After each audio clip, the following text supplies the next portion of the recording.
my father, Muhammad Nawaz Sharif, and the 3 times Chief Minister and the current Prime Minister, Muhammad Shahbaz Sharif.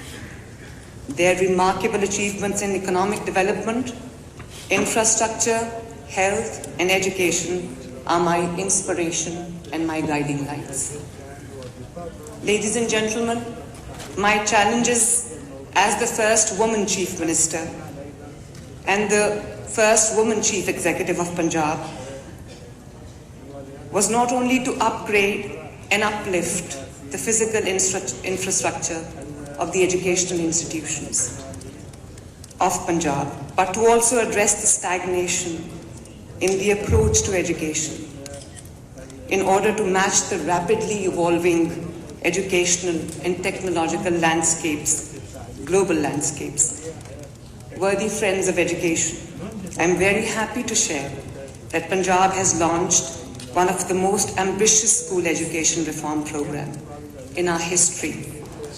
My objective is not just literacy, but fostering a learning environment that liberates, not just brick and mortar, but inclusion. This gathering, under your gracious patronage, my dear First Lady, Amina Unwan, is not only a celebration of women's leadership, it is a collective act of moral imperative. It asks, what can we do together that we cannot do alone? How can the stories of our people find echoes and answers in one another's land? In Pakistan's largest province, Punjab, where I serve as the first woman Chief Minister, these questions are not rhetorical. They are the very foundation of our reforms, of our educational reforms. My government's foremost commitment is to women and children, to education and opportunity, and to dignity and justice. And it is in these arenas that I seek to construct a unique model of governance that is both ethical and effective. In every society, ladies and gentlemen, where injustice festers, it begins by denying children the right to grow into their fullest selves. Education is not merely a sector, it is the architecture of hope. And so we began where hope is born, in the school. Let me share a few highlights of the initiatives my government has launched, which are not only very close to my heart, but under my direct vigil and supervision. Upgradation of over 4,000 primary schools into elementary schools is underway, ensuring that girls and boys, especially those who belong to the rural areas, do not have to drop out after class 5 due to lack of nearby middle schools. This upgradation is not a token gesture. It is a systemic intervention against generational dropouts.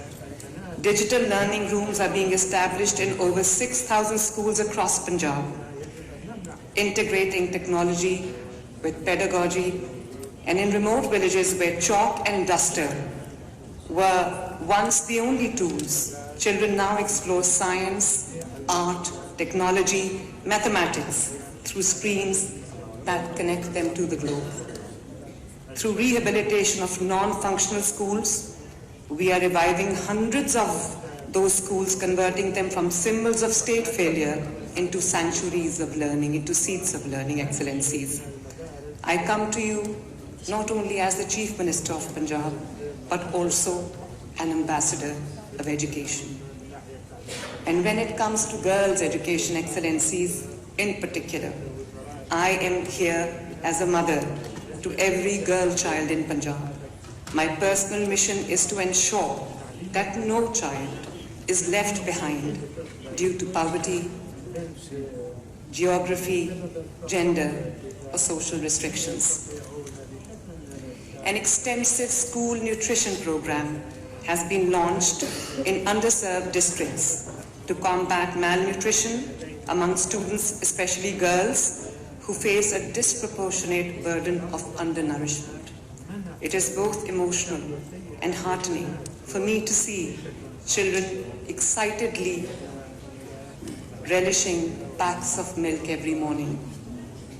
Reform, ladies and gentlemen, is not just about what is taught, but it is also about who teaches. We are recruiting about 30,000 new school teachers entirely on merit, reviving regular appointments that had been stalled in Punjab for years. For the first time, we have established a dedicated teacher training and curriculum development institution with continuous professional development programs aligned to the 21st century learning goals. Our reforms, ladies and gentlemen, are student-centered. We are piloting personalized learning platforms, artificial intelligence-powered tools that adjust curriculum based on each child's learning outcomes. I am also delighted to share, my friends, that we are building Pakistan's first internet city, named after the only person to be the 3 times Prime Minister, Muhammad Nawaz Sharif. I am also very happy and delighted to share that we are establishing Pakistan's first dedicated artificial intelligence university in the very heart of Punjab, the famous Lahore. Distinguished friends, allow me to conclude by sharing 2 stories that have moved me deeply personally. Nida, a young girl from a remote village in district Kasur in Punjab, was married just at 16. Her husband, also a student, could barely afford his own education fee, let alone hers. Yet, Nida dared to dream. She was the first in her family to attend university. When she faced the prospect of dropping out due to unpaid fee, she sent me a handwritten letter. That letter moved me deeply. It became the spark behind our flagship Honahar Scholarship. Honahar means meritorious, a program designed to support 50,000 students like Nida annually. Today, she is in her 2nd semester and dreams of becoming a teacher. I'm proud to say, and I'm proud to share, ladies and gentlemen, that 50% of the scholarship goes to the girls who are deserving and meritorious both. Girls I see as future leaders in education, science, and beyond. And there's another very inspirational story, ladies and gentlemen, again very close to my heart. Ikram, a young boy from south of Punjab. His father sold their only buffalo, his family's sole source of income, to send his son to university. But they didn't realize tuition had to be paid every semester. When Ikram applied for the Honahar Scholarship, not only did we fund his continuing education, but we also reimbursed the semester fee his father had paid from the sacrifice of their only livelihood. Today, Ikram is thriving, and so is his family. Of the students who have received the scholarships, above 2,000 have lost their fathers, 91 have lost both parents. Behind each number is not just a statistic, but a child who has endured the unimaginable and still chooses to rise.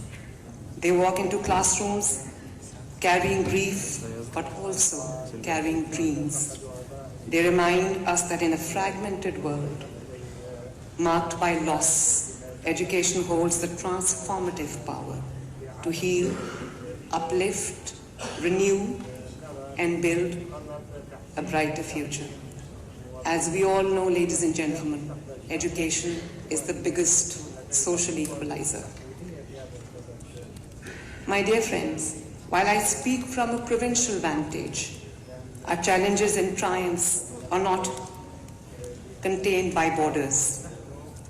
The Palestinian mother searching for her child beneath the rubble, the Afghan girl barred from classrooms, the Kashmiri children trying to break shackles of discrimination, the Sudanese refugee walking miles for food. These are not just someone else's crisis.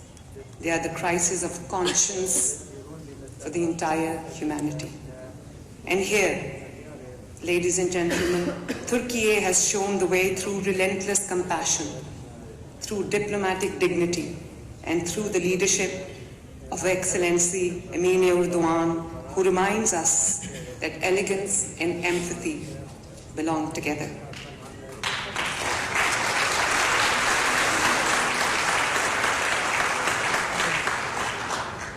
Punjab, under my leadership, reaffirms its moral alliance with all women and children under siege. In forums of power and on the streets of protest, we will be a voice for the voiceless, inshallah. Let us not mistake soft words for soft resolve. Women in the leadership roles today carry not just the burden of performance, but the weight of history. We are not here to merely replicate power. We are here to rewrite its purpose. And I call upon this forum,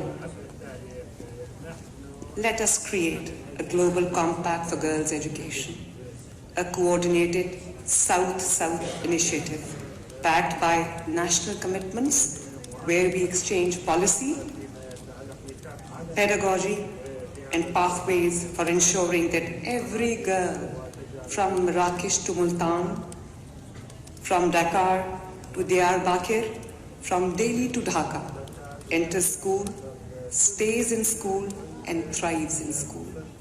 Let us institutionalize peer mentorship among women leaders so that the wisdom of one office can guide another and sisterhood becomes our infrastructure. Ladies and gentlemen and friends of education, let us launch a diplomacy of dignity where foreign relations are not merely transactional but transformational, anchored in the well-being of people, not just states. I take this opportunity to invite the top universities of Turkey to expand their presence in Punjab, to create more centers of eminence, more centers of excellence, where our youth can learn, grow, and lead. Let us ensure that our collaboration and exchange programs become the foundation for a brighter, human-centric future, a future that both Pakistanis and Turkish generations will be proud to inherit. To all gathered here, let us all not only lead, but liberate. Let us not only reform, let us recreate. Tashakkar, shukriya. Thank you ever so much, everyone. May our work be worthy of our people.